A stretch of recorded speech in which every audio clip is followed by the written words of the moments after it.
के ऊपर होगा।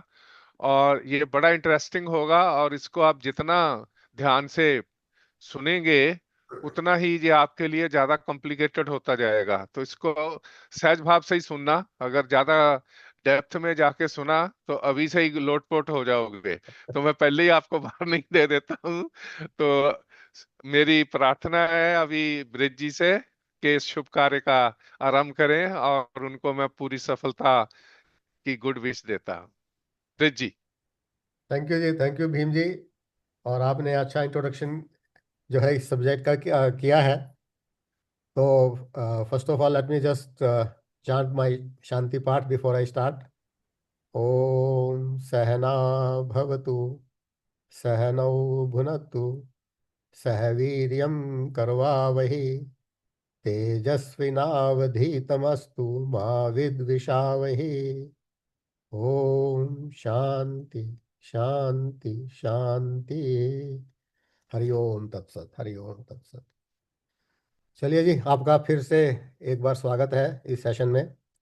हमने ये ज्ञान यज्ञ की अपनी दूसरी श्रृंखला पिछले एपिसोड से शुरू की थी। और पिछले एपिसोड में मेरा जो इसका विषय है उसकी मैंने भूमिका थोड़ी सी बांधने की कोशिश की थी। और वो विषय आप शायद समझ भी गए होंगे कि विषय है कि सेल्फ नॉलेज, अपने आप को पहचानना, और जैसे विच इज़ कॉल्ड आत्मज्ञान या ब्रह्म ज्ञान बेसिकली। और अपना आपका वास्तविक स्वरूप क्या है। आपका वास्तविक स्वरूप है आत्मा। तो यह टॉपिक मैंने इंट्रोड्यूस किया था।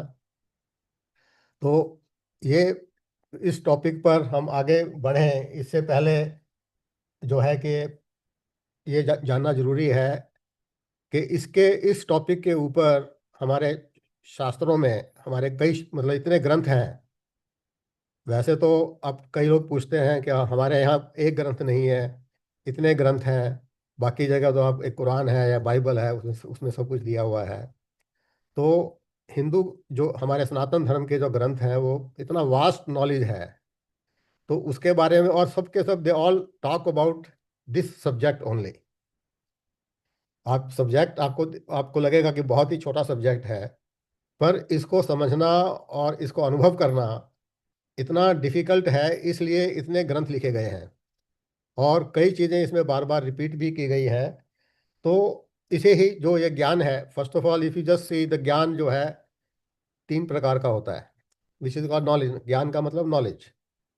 एक first is the direct knowledge, प्रत्यक्ष knowledge, which you can see with your eye mean sense organs, which you can directly experience. Whatever knowledge you get in your university, in your colleges, or in your life while reading books, while visiting places. So that is a direct knowledge of the objects of the world which you can see, which you can experience yourself. So this is one type of knowledge, which is also a gyan. Basically, we have all been getting gyan from the day we went to the school. So this is called pratyaksh ज्ञान, direct knowledge. Second is परोक्ष या अप्रत्यक्ष और indirect knowledge. Indirect knowledge जो है which you get the knowledge by inference, by when you read a book say about Taj Mahal, what is Taj Mahal, you read it a book and then you try to get a knowledge about something which you have not experienced, but you gain that knowledge. So that is called indirect knowledge, which you cannot see, which is far away from you, in fact, which you have not seen. So, and this indirect knowledge can become a direct knowledge also.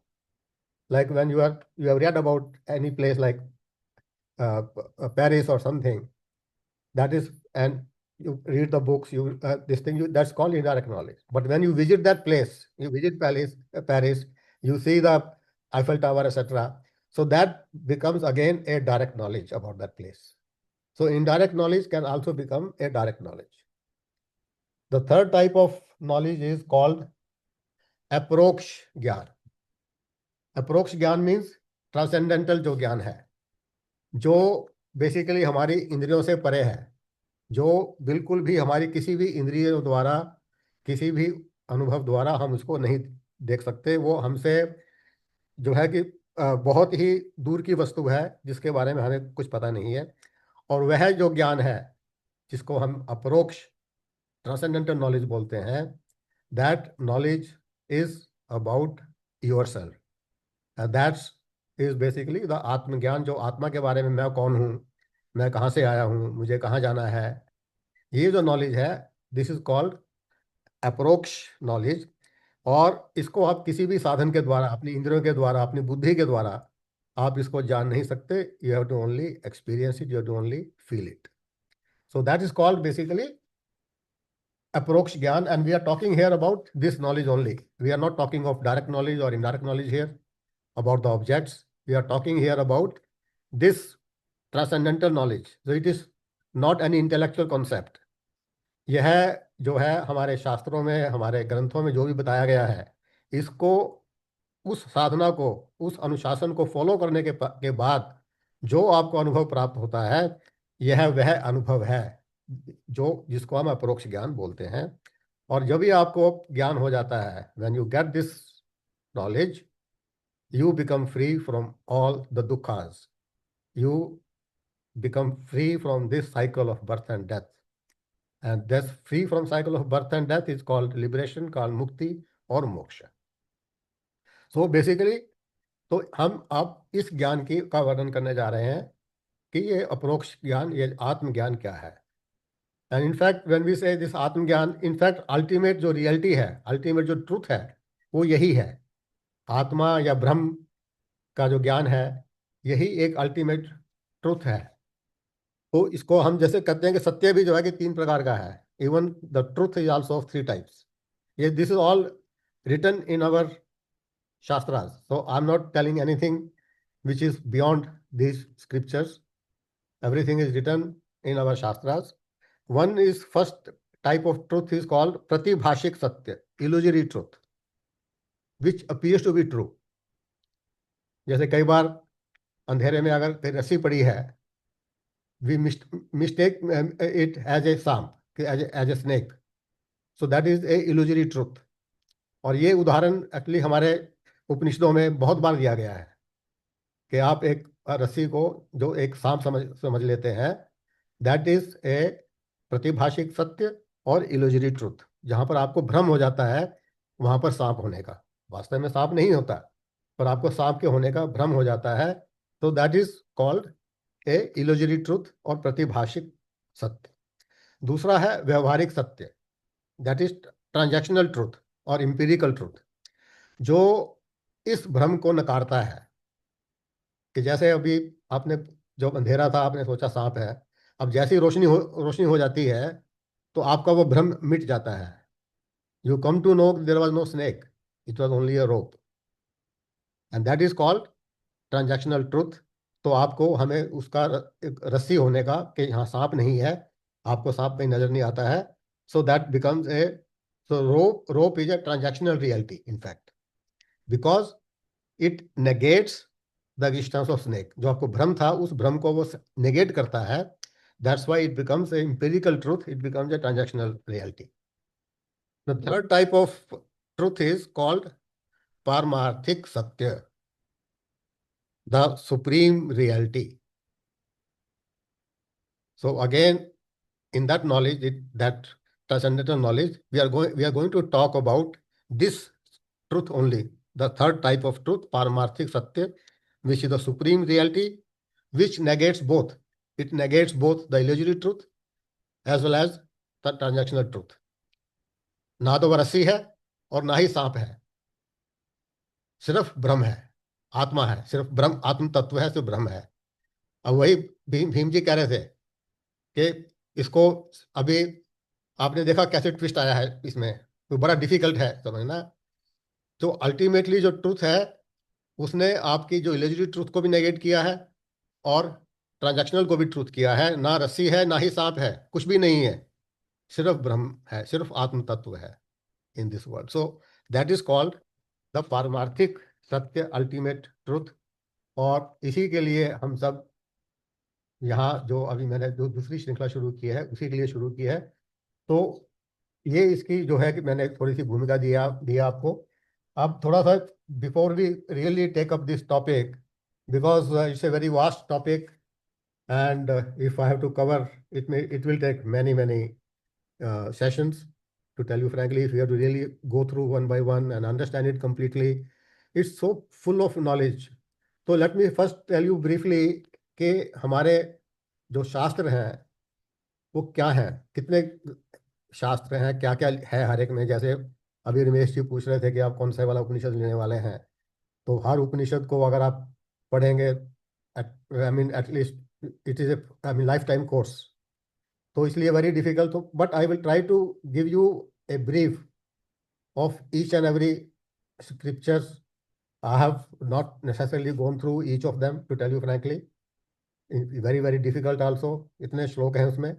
But I will just try to give you a brief कि इन शास्त्रों में जो भी है हमारे, क्या क्या लिखा हुआ है। तो सबसे पहले तो वेद है हमारा। आपको सबको पता है कि हमारा जो ये वेद है, ये सबसे प्राचीन है। और जो ये ज्ञान है, ये भगवान ने ही अपने मुख से ब्रह्मा जी के थ्रू दिया था। और ये ब्रह्मा जी ने सब ऋषियों को ये ज्ञान दिया। वेदों का जो जो ज्ञान है, Veda, it is a Shruti. In fact Shruti means which is in the form of words spoken, it was not written. So it has gone from mouth to mouth, from generation to generation, by mouth only. So it was told by Brahmaji first to the Saptarishi, who were Atri, Kashyap, Vishisht, Vishwamitra ji, Jamdagni, Gautam Rishi ji और भारद्वाज जी। इन 7 ऋषियों को यह ज्ञान शुरू में दिया गया था। और यही ज्ञान इन्हीं ऋषियों ने शब्दों द्वारा जनरेशन टू जनरेशन, जनता तक, आम जनता तक यह पहुंचाया है। कम से कम about 7,000 years before this has been documented.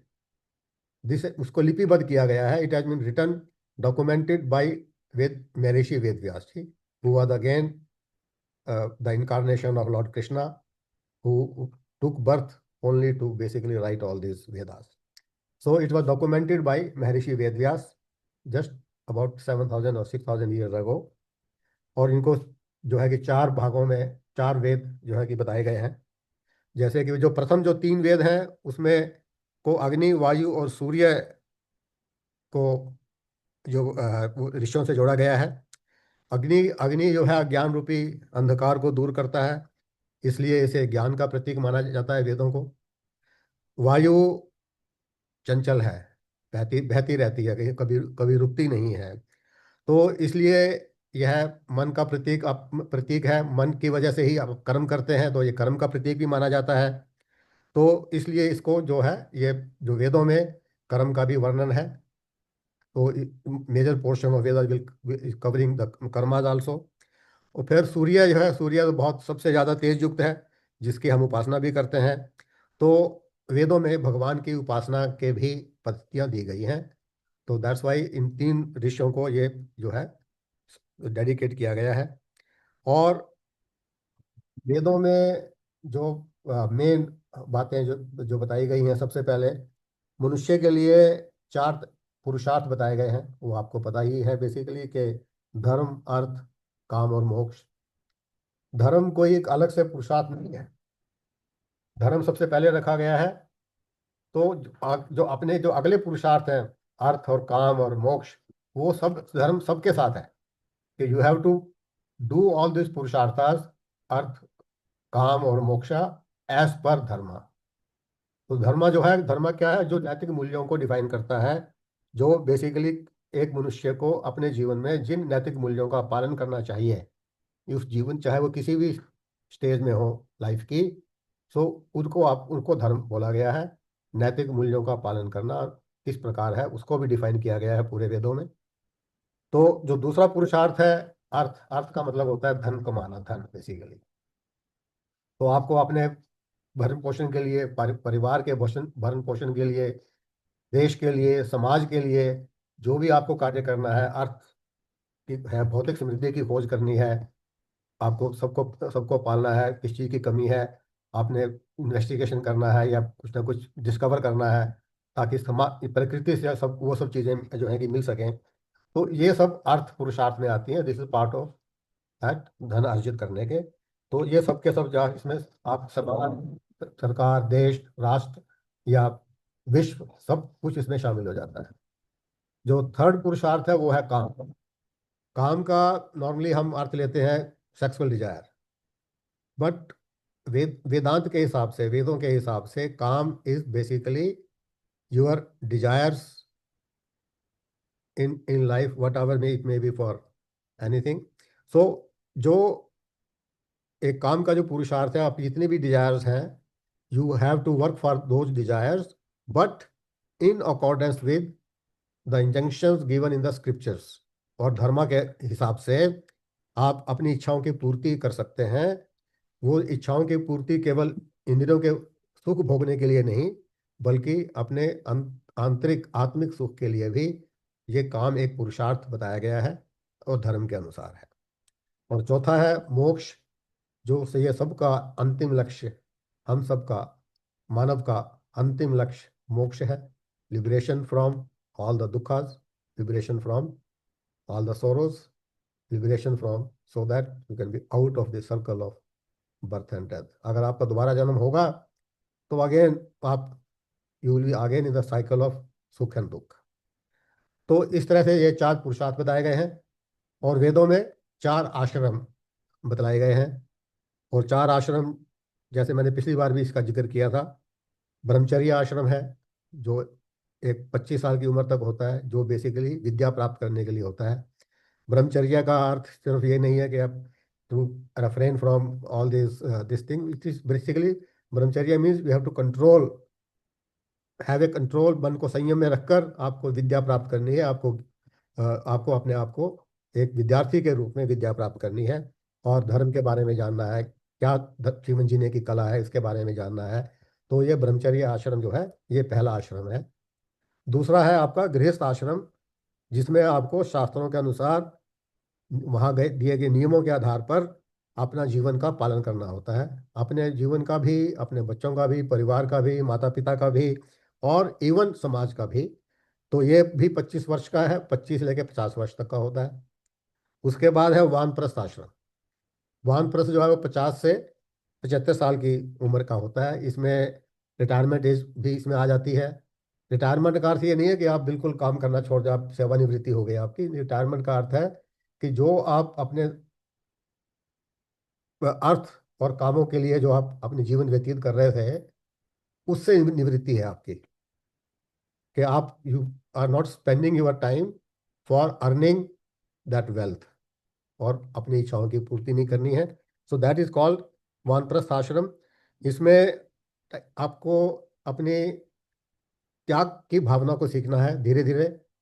आंशिक त्याग, बेसिकली इसमें पूरा त्याग तो नहीं हो सकता है, तो एक आंशिक त्याग, पार्शियल रिनंसिएशन की हैबिट होती है। एंड एक्सपेक्टेशंस को, अपनी एक्सपेक्टेशन जो है अपने परिवार से, बच्चों से, कि आपको एक्सपेक्टेशंस नहीं रखनी है, तो धीरे धीरे आपको अपना आध्यात्मिक उत्थान, स्पिरिचुअल अपलिफ्टमेंट करना है ड्यूरिंग दिस आश्रम, जो अगेन 50 से 75 ईयर्स तक का होता है। उसका जो फिर लास्ट जो आश्रम है, जो संन्यास आश्रम बोला गया है, वो 75 से लेकर आपकी मृत्यु तक है। और इसी आश्रम के अंदर, संन्यास आश्रम में ही आप मोक्ष की प्राप्ति कर सकते हैं। पहले तीन आश्रम में आपको मोक्ष की प्राप्ति नहीं हो सकती। अब संन्यास का अर्थ ये नहीं है यहाँ पर जो वेदों में बताया गया है कि आप अपने परिवार को छोड़ दीजिए और कहीं और इस्कॉन में चले जाइए, या किसी चिन्मय आश्रम में चले जाइए, कहीं भी चले जाइए। उसका अर्थ ये नहीं है। या आप संन्यास का जो आश्रम, आश्रम का है कि आपने जो परिवार के प्रति जो आपके कर्तव्य हैं, वहां से आपको पूर्णतः निवृत्ति ले लेनी है। और एक जो त्याग, सेक्रीफाइस, त्याग, और अपना जो जीवन है वो ज्ञान प्राप्ति के लिए, जिसकी हम बात करेंगे, उसके लिए ये जीवन बिताना है, ताकि आपको मोक्ष की प्राप्ति हो। तो इस तरह के चार बताए गए हैं। अब वेदों के अंदर फिर और क्या वर्णन है? जितने भी आपके जीवन जीने की कला है, परंपराएं हैं, रीति रिवाज हैं, क्या किस प्रकार का आदर्श व्यवहार होना चाहिए, अच्छे कर्म कौन से हैं, पुण्य कर्म कौन से हैं, पाप कर्म कौन से हैं, अच्छे कर्म का क्या फल मिलता है, बुरे कर्म का क्या फल मिलता है, इन सब का वर्णन है कि धर्म के अनुसार जीवन जीना चाहिए, जीवन जीने और की कला क्या है। और अंतिम लक्ष्य मोक्ष को कैसे प्राप्त किया जा सकता है, इस सब का वर्णन भी वेदों में किया गया है। अब एक before I go Veda Veda bye वेद, प्रत्येक वेद में चार भाग होते हैं। एक पहला भाग है, उसमें मंत्र या भजनों का संग्रह होता है, जिसे संस्कृत में संहिता कहा गया है। दूसरा भाग है जिसमें वेरियस जो देवताज हैं उनको प्रसन्न करने के लिए उनकी विधि बताई गई है, जिसमें अनुष्ठान रिचुअल्स वगैरह है, यज्ञ है, हवन है, उनका वर्णन किया गया है। ये सेकंड पार्ट है। Third part is called basically the theological test that outlines the guidelines and instructions for leading a lifestyle of detachment from worldly objects. So this is the third part, pursuing a life of dharma. इसमें जो है कि वो ब्रह्मांड की रचना, ओम की क्या शक्ति है, इन सब पर यह वर्णन किया गया है। तो ये थर्ड पार्ट है। और जो अंतिम पार्ट है, जो चौथा भाग है, उसमें उपनिषद आ गया है। और इसी पार्ट को इसलिए इसको वेदांत भी कहते हैं। तो हम जो बात करते हैं वेदांत की, उपनिषदों की, ये वेदों का ही पार्ट है और उसका अंतिम पार्ट है, इसलिए इसको वेदांत कहा जाता है। तो मैं थोड़ा सा संक्षेप में हर वेद का बारे में भी बता दूं कि हर वेद में क्या क्या है, ताकि थोड़ा सा कॉन्सेप्ट आपके माइंड में रहे। पहला है एक ऋग्वेद। ये सबसे पहला वेद है। इसमें 10 अध्याय है और इसमें 10,580 मंत्र हैं। अब पता लगाइए कि गीता में 700 मंत्र हैं, 700 श्लोक हैं, इसमें 10,580 मंत्र हैं। ऋग्वेद के अंदर 33 कोटि देवताओं का वर्णन है। अब कोटि का अर्थ कई बार लोग करोड़ लगा देते हैं, नहीं। कोटि का अर्थ है संस्कृत में प्रकार। कितने 33 प्रकार के देवताओं का वर्णन है। और वो देवता कौन कौन से हैं, वो गीता के 10वें अध्याय में भी इसका वर्णन किया गया है। तो उसका वर्णन है पूरा का पूरा, उनकी उन देवताओं की कैसे प्रार्थना करनी है, कैसे स्तुति करनी है उनको प्रसन्न करने के लिए, और देवलोक में उनकी क्या स्थिति है, इस सब का वर्णन ऋग्वेद में किया गया है। और वो देवता कौन कौन है, इंद्र देवता है, अग्निदेव है, वायु देवता है, रुद्रदेव है, जो आपके देवता है। और इसमें जो है ऋग्वेद में सबसे बड़ा भाग जो है वो वायु देवता के ऊपर अर्पित किया गया है। और इसी अंदर भी आयुर्वेदिक चिकित्सा का भी वर्णन है और दवाइयों का भी वर्णन है। भीम जी ने कुछ उसके बारे में आपको जिक्र किया था। इसमें लगभग 125 औषधियों का वर्णन किया गया है इस ऋग्वेद के अंदर। और इसमें से एक जो है सोमरस का भी विशेष वर्णन है, सोमरस का। और इसी ऋग्वेद के अंदर चमन ऋषि को पुनः युवा करने की कथा, जो from he became I mean उसको युवा वृद्धावस्था से युवा करने की जो उसका है, उसकी भी कथा का इसमें वर्णन है, चमन ऋषि का। वो च्यवनप्राश भी इसी से, चमन ऋषि से निकला है, तो उसका भी इसमें वर्णन। दूसरा है सामवेद।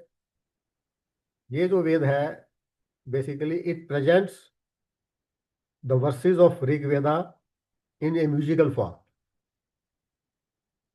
ताकि उनको, it is basically regarded as a fundamental text of the science of music. इसमें कुल 1824 मंत्र हैं। सिर्फ 75 मंत्रों को छोड़कर बाकी सब मंत्र ऋग्वेद से लिए गए हैं। और सारा का सारा जो मंत्र है इंद्र देवता, अग्नि देवता और सूर्य देवता से ऊपर है। And it lays very strict guidelines for proper pronunciation and chanting of these mantras, which are very, very important, so that they can ensure a very expected effect on the environment, both on the environment as well as upon the person who is chanting it. तो अगर वो मंत्र आपने उसी base तरह से chant नहीं किए, उसी रिदम में चांट नहीं किए, तो उसका इफेक्ट इतना ज़्यादा नहीं होता है। तो उस पर भी इसमें बहुत बल दिया गया है। तो कई लोग कहते हैं अगर ऋग्वेद में ज्ञान है तो सामवेद जो है उस ज्ञान का बोध करने का साधन है। तो ये छोटा सा जो है सामवेद के बारे में संक्षेप में मैंने बताया आपको। और तीसरा है Yajurveda. Yajurveda again contains various procedures for performing यज्ञस, spiritual rituals in praise of various devatas. और स्पेसिफिक मंत्रास भी हैं इसमें, which are performed, which are recited during the rituals, like यज्ञोपवीत संस्कार है, या शादी ब्याह में होता है, तो उसके लिए भी मंत्रों का इसमें इसमें वो जिक्र किया गया है। दिस इनफैक्ट जो यजुर्वेद है, it's like a textbook for the priest, for the purohit, for the pandit. जो लोग ये मंत्र बोलते हैं, कोई भी हवन होता है, कोई भी दीक्षा का प्रोग्राम होता है, तो उनके लिए एक टेक्स्ट बुक की तरह है। This Yajurveda basically contains that it's basically guide book for performing all those rituals. कैसे परफॉर्म करना है, कौन से मंत्र बोलने हैं, कैसे बोलने हैं, ये सारे के सारे जो है यजुर्वेद में लिखे गए हैं। इसमें 40 अध्याय हैं और 3988 मंत्र हैं इसके अंदर। गायत्री मंत्र और महामृत्युंजय के जो मंत्र हैं, इसी वेद से लिए गए हैं। इनके अलावा इसमें जो आत्मा का भी, ईश्वर का भी वर्णन है, और जो संसार का भी वर्णन है, इसके बारे में भी ज्ञान इसी वेद में आपको मिल जाएगा। चौथा है अथर्ववेद। अथर्व का अर्थ होता है absence of any vibration, absence of any oscillation. मतलब हुआ एब्सोल्यूट स्टेडफास्टनेस, मन की स्थिरता। कि मन की स्थिरता कैसे प्राप्त की जाती है? अपने कर्तव्य कर्मों को निष्काम कर्म भाव से करते हुए, परमात्मा की भक्ति में लीन रहते हुए, परमात्मा का ध्यान रखते हुए अगर आप अपने कर्मों का को परफॉर्म करते हैं, तो आपको मन की स्थिरता प्राप्त होती है। जब मन को स्थिरता प्राप्त होगी, तभी आप आगे मुक्ति मोक्ष के मार्ग पर चल सकते हैं। इसमें भी जो है 20 अध्याय हैं और 5 6 8 7 इसमें मंत्र हैं। तो this is the last of the 4 Vedas. तो इसकी भाषा भी बड़ी आसान है। और इस तरह से जो है, ये 4 वेदों में क्या क्या है मैंने ब्रीफ में आपको बताया है। अभी जो नेक्स्ट है वो उपनिषद है। अब ये जो उपनिषद है, इसको वेदांत या उपनिषद दोनों एक ही बात है, क्योंकि ये वेदों का अंतिम भाग है और उसको उपनिषद कहा जाता है। पहले तो बात है, वेदांत का जो शाब्दिक अर्थ आपको पता है कि वेदों का अंतिम भाग। अंतिम भाग के अंदर ही आत्मा, ईश्वर और जगत के बारे में वर्णन किया गया है। इसी में जीवन जीने की कला है। और इसमें आपको हर परिस्थिति में किस तरह से आपको उसको निभाना है, उसका सलूशन दिया गया है इसके अंदर।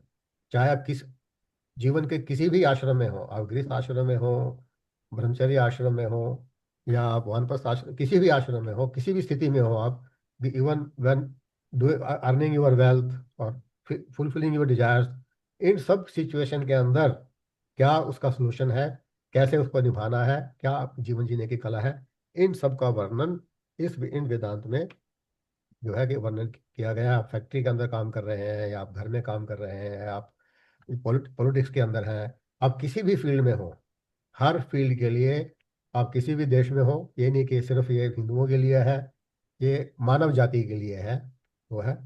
इसमें इसका पूरा वर्णन जो है कि दिया गया है। और इन्हीं इसी वेदांत को उपनिषद का नाम दिया गया है। उपनिषद का अर्थ होता है गुरु के पास, क्योंकि इस पोर्शन में, उपनिषद में, गुरु और शिष्य के बीच संवाद के रूप में ये पेश किया गया है, इसलिए इसको उपनिषद कहा जाता है कि गुरु के समीप बैठकर ज्ञान प्राप्त करना। तो इसमें पूरा का पूरा जो आपको जैसे बताया कि आत्मा, परमात्मा, जगत, ईश्वर, इन सब का आपस में क्या संबंध है, इसके बारे में वर्णन किया गया है। और इसी में ये ब्रह्म विद्या क्या है, ब्रह्म आपको ब्रह्म ज्ञान कैसे हो सकता है। तो ये पूरा का पूरा साइंटिफिक लॉजिक से भी ये ज्ञान प्रदान प्रदान किया गया है। और इन उपनिषदों की कुल संख्या 108 बताई गई है। उस 108 में से 13 जो उपनिषद है वो मुख्य उपनिषद है। तो ये जो है कि अच्छी तरह से जो है कि समझाया गया है इसके अंदर। वो जो इसमें 13, जो 108 जो उपनिषद उपनिषद जो है, जैसे ऋग्वेद के 10 उपनिषद हैं। शुक्ल यजुर्वेद, शुक्ल मतलब फर्स्ट पार्ट ऑफ यजुर्वेद में 19 उपनिषद हैं। और लेटर पार्ट ऑफ यजुर्वेद में 32 उपनिषद हैं। सामवेद के 16 उपनिषद हैं और अथर्ववेद के 31 उपनिषद हैं। इस तरह से ये 108 जो है कि उपनिषद है, जो इसका इसमें वेदों के अंदर ही बताए गए हैं। इन जो भी उपदेश इन उपनिषद में दिए गए हैं, ये ही सबसे ज़्यादा इम्पोर्टेंट है। इन्हीं को पढ़कर, इन्हीं के शिक्षाओं पर ध्यान देकर, सुनकर, समझकर आप अपने अंतिम लक्ष्य मोक्ष को प्राप्त कर सकते हैं। तो यही हमें परम तत्व के बारे में ज्ञान देते हैं, अल्टीमेट ट्रुथ के बारे में ज्ञान देते हैं।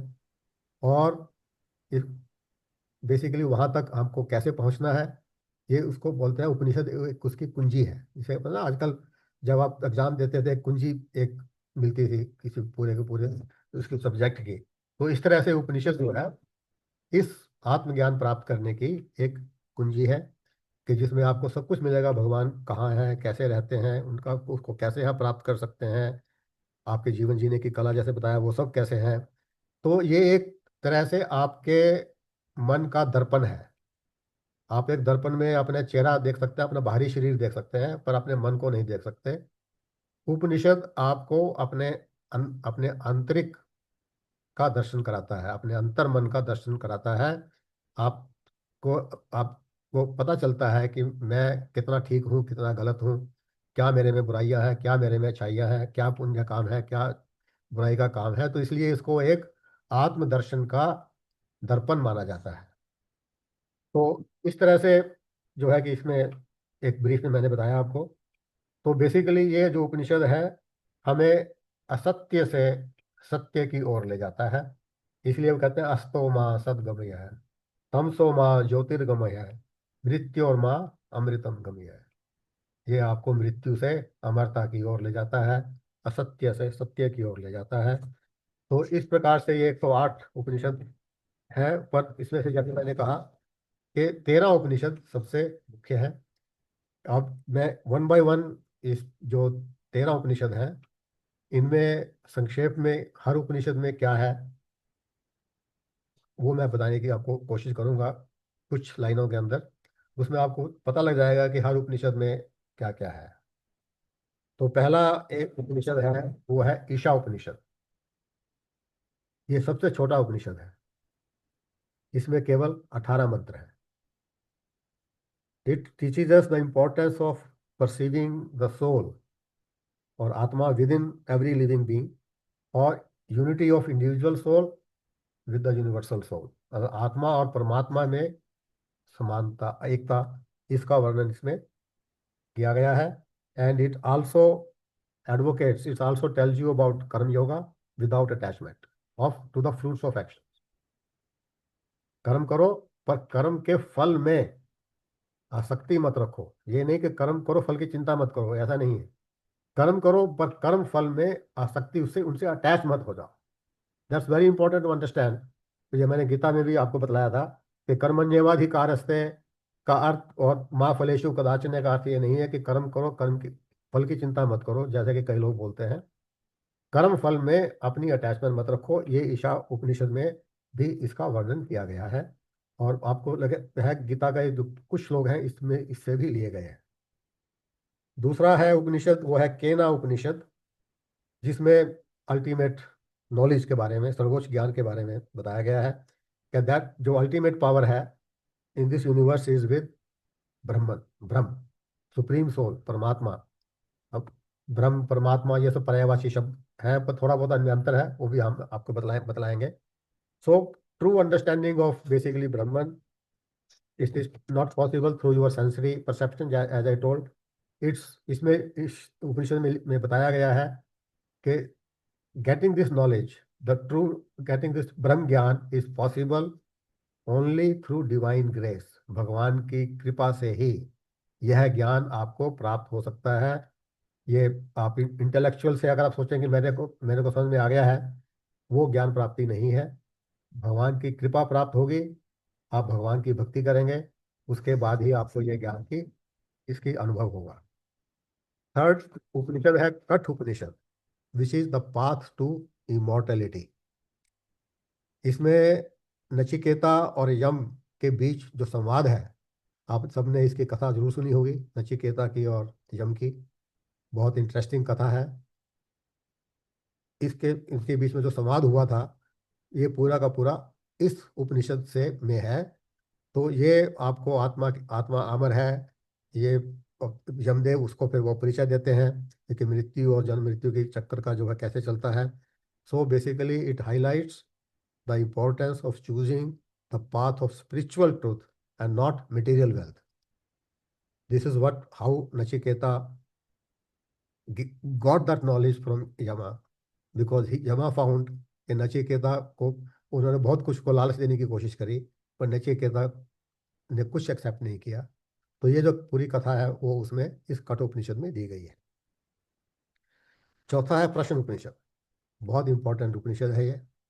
इसमें it answers basically six questions concerning the origin and nature of universe, the vital force, the pranas, and the relationship between the individual soul and the universal soul, the whole.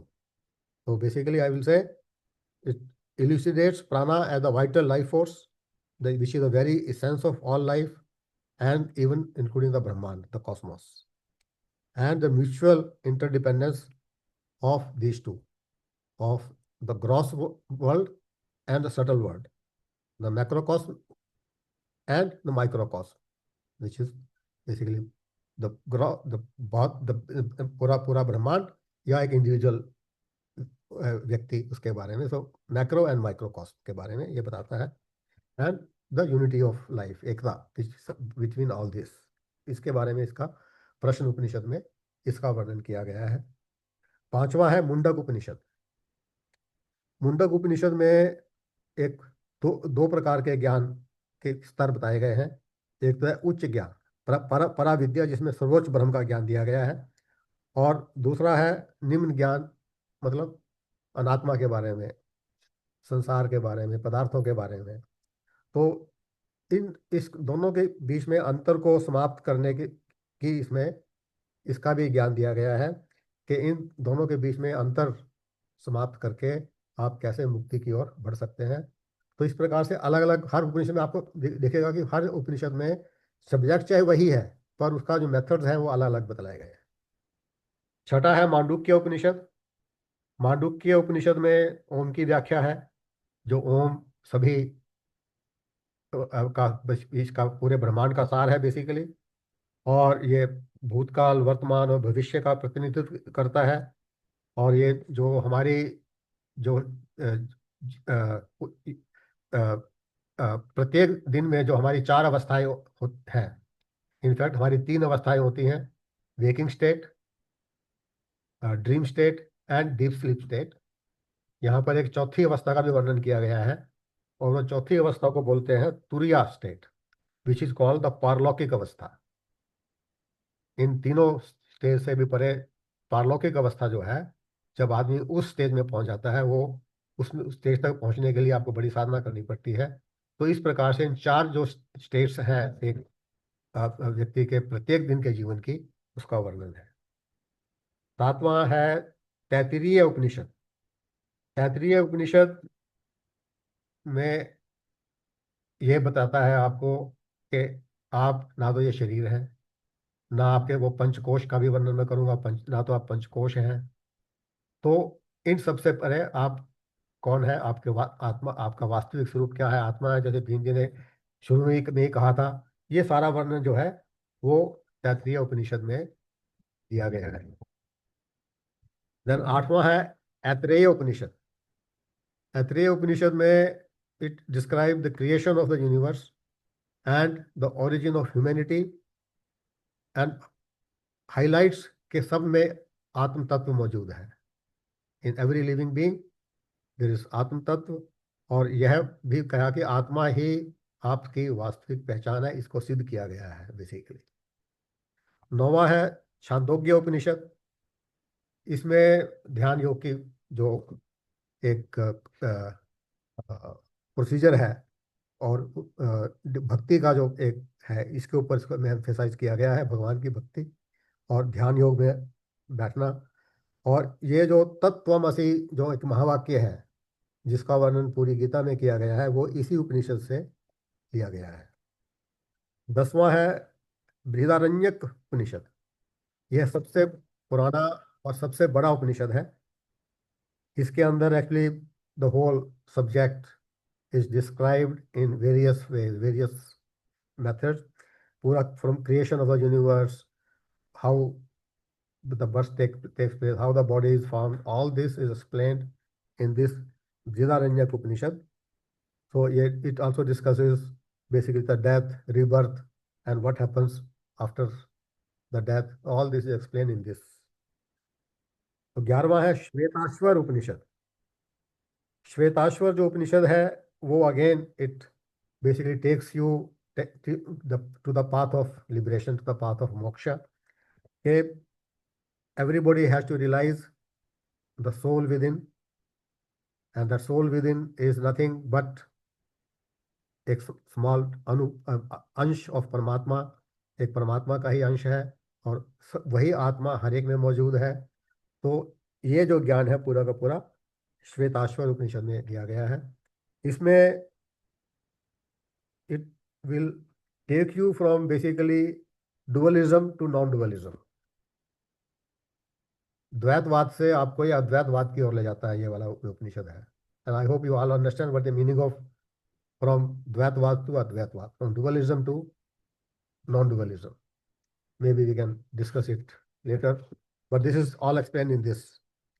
जो 12वां उपनिषद है वो है कौशितकी उपनिषद। इसमें journey of the soul after death, इसका explanation दिया गया है, और जो रिचुअल्स की क्या सिग्निफिकेंस है टू अटेन लिबरेशन, इसके बारे में भी बताया गया है। And how your karmas affect your life, your journey of the soul. This all is explained in this Upanishad. जो 13वां उपनिषद है जिसको हम मुख्य उपनिषद बोलते हैं, उसका नाम है मैत्रायनी उपनिषद। मैत्रायनी उपनिषद जो है again it emphasises on the practice of yoga, which is a means to attain the spiritual knowledge and liberation. Meditation है, control your mind, control over your senses, आप ध्यान मुद्रा में कैसे कैसे बैठना है, और आपने योग कैसे करना है अपने शरीर को कंट्रोल में करने के लिए, इस सब का वर्णन इस 13वें उपनिषद मैत्रायनी में किया गया है। तो इस प्रकार से मैंने आज आपको इसका वेद के बारे में और उपनिषदों के बारे में वर्णन किया। इनके अलावा भी हमारे सनातन धर्म में बहुत ग्रंथ हैं, और इनमें से जो कुछ जो है उनको प्रकरण ग्रंथ कहा जाता है। प्रकरण ग्रंथ, और कुछ को कहा जाता है शास्त्र ग्रंथ। प्रकरण ग्रंथ में क्या है? प्रकरण ग्रंथ वो होते हैं जो एक ही विषय पर आपको ज्ञान प्राप्त कराते हैं। वो एक पर्टिकुलर टॉपिक लेते हैं और उसी टॉपिक के ऊपर वो पूरा पूरा जो ग्रंथ है उसी टॉपिक पर चलता है। जो शास्त्र है वो पूरा जो भी आपका सब्जेक्ट है उसका पूरा ज्ञान आपको देते हैं। तो कौन कौन से प्रकरण है वो भी मैं आपको बतलाऊंगा। तो इस तरह से जो है, और प्रकरण जो ग्रंथ में जो एक सबसे बड़ा प्रमुख जो इसमें ग्रंथ है वो है साधन पंचकम। ये सबसे छोटा ग्रंथ है।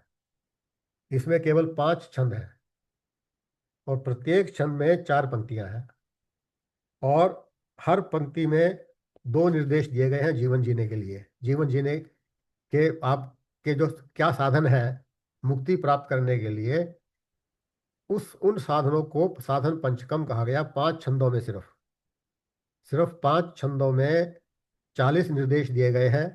मैंने जैसे कहा हर छंद में 4 लाइनें हैं, और हर पंक्ति में 2 निर्देश दिए गए हैं।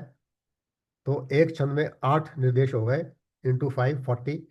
तो पूरे 40 जो है बेसिकली ये जीवन जीने की कला, to achieve to reach that stage of liberation. ये सबसे छोटा ग्रंथ है। ये इसका हम चाहें तो इसको हम ले सकते हैं डिटेल में। ये साधन पंचकम जो है इसको नाम है साधन पंचकम। ऐसे ही एक है ये जो प्रकरण ग्रंथ है ना, ज़्यादातर ये आदि गुरु शंकराचार्य जी ने लिखे हैं। उन्होंने मतलब समाज के लिए, लोगों के लिए, ताकि उनको आसानी से समझ में आ जाए, तो उस व्यू पॉइंट से ही हैज रिटन ऑल दिस। दूसरा है तत्व बोध। तत्व अगेन आत्म तत्व या ब्रह्म तत्व, वो तत्व क्या है इसका जो बोध है। तो और इस ग्रंथ के अंदर बेसिकली प्रश्न और उत्तर में ये दिया गया है। उसमें जो लेखक है वो खुद प्रश्न पूछता है फिर खुद उसका आंसर देता है। तो उस फॉर्म में ये तत्वबोध लिखा गया है। इसके इसमें हम विस्तार से थोड़ा लेंगे इसके इसमें भी, क्योंकि बहुत इंटरेस्टिंग है ये सब। थर्ड है आत्मबोध। अब तत्वबोध है था वो, ये आत्मबोध है। तो इसमें भी छोटा है, इसमें भी 68 श्लोक हैं। इसमें भी पूरा आत्मा, अनात्मा और ब्रह्म का जो वास्तविक है उनका आपस में क्या संबंध है, इसके बारे में भी बताया गया है। और अल्टीमेटली बताया गया कि तीनों वास्तव में एक ही है। तो ये आत्मबोध में इसका वर्णन किया गया है। इस पर तो मैंने जो है अपनी पुस्तक भी पब्लिश की हुई है आत्मबोध के ऊपर, जिसमें हर श्लोक का विस्तार से हिंदी इंग्लिश में ट्रांसलेशन है। और बहुत ही मतलब वंडरफुल ग्रंथ है ये, आत्मा के बारे में जानने के लिए वेरी ब्यूटीफुल। अगर आप इसको मेरी, और मैंने उसमें बड़ी जैसे है गीता के में जैसे लिखा, इसमें भी मैंने बड़ी सरल भाषा में इसको एक्सप्लेन किया है, जो आपको शायद कहीं भी लिखा हुआ नहीं मिलेगा। तो ये भी पूरा का पूरा इसके ऊपर मेरी बुक पब्लिश्ड है। चौथा जो ग्रंथ है वो है विवेक चूड़ामणि। ये भी शंकराचार्य जी ने लिखा है। ये सबसे बड़ा प्रकरण ग्रंथ है। इसमें 581 श्लोक हैं। और इसमें अंतिम लक्ष्य प्राप्त करने के लिए 9 paths, there are 9 paths. You choose any one path, you can reach the same destination. तो दैट्स व्हाई अवर जो सनातन धर्म है ये इतना फ्लेक्सिबल है। कोई एक नहीं कि आपको यही करना है। It gives you choices, you can choose according to your own liking. तो उसमें 9 मार्गों का विस्तार से वर्णन किया गया है। तो इस प्रकार से ये प्रकरण ग्रंथ हैं। ऐसे ही शास्त्र ग्रंथ हैं। शास्त्रों में मेन हमारा ये भगवद गीता आता है। और ये ब्रह्म सूत्र इसमें जो है कि आते हैं। और ये उपनिषद आते हैं। ये शास्त्रों में ग्रंथों में आते हैं, क्योंकि इसमें पूरे सब्जेक्ट का पूरा का वर्णन है। तो उपनिषद, भगवद गीता भी एक उपनिषद ही उसको कहा जाता है। और ब्रह्म सूत्र, इन तीन को प्रस्थान त्रयी भी कहा जाता है, क्योंकि ये आपको उस मार्ग तक, मुक्ति के मार्ग तक पूरा विवरण देते हैं। तो इस प्रकार से ये शास्त्र ग्रंथ है। तो आज मैं यहाँ पर जो है विराम लगाता हूँ। उसके बाद हम नेक्स्ट सेशन में और भी ग्रंथ हैं उसके बारे में भी, जो पुराण है मेन हमारे, उसके बारे में भी थोड़ा बताऊंगा कि संक्षेप में कि हर पुराण में क्या क्या है। इनको पढ़ना सबके लिए, इवन मैं कहूँ कि मैंने सारे पुराण पढ़ लिए हैं, no, it is very difficult, because इतने विशाल पुराण पुराण है। मतलब 18 पुराणों का वर्णन है। तो सबको पढ़ना धीरे धीरे कोशिश करता हूँ कि कुछ पढ़ा जाए। पर समय की कमी के कारण कई बार घर की भी अभी आपके पास रिस्पॉन्सिबिलिटीज होती हैं, तो वो थोड़ा डिफिकल्ट हो जाता है। तो अगले सेशन में आपको मैं इसका थोड़ा वर्णन करूंगा। उसके बाद then we will move to our real subject on the atmagyan. So आज के लिए इतना ही। हरि ओम तत्सत। हरि ओम तत्सत। धन्यवाद आप सबका सुनने के लिए। तो आशा है थोड़ा बहुत आपको इसमें जो हमारे ग्रंथ हैं क्या है उसमें, क्या नहीं, कितना कुछ उसमें भरा हुआ है ज्ञान, तो इसके बारे में आपको थोड़ा ज्ञान प्राप्त होगा। धन्यवाद। जी, आपका बहुत बहुत धन्यवाद। आपकी जो इंट्रोडक्टरी टॉक जो है, बहुत मतलब इसको आपने बड़े संक्षेप रूप में हमें सबको एक्सप्लेन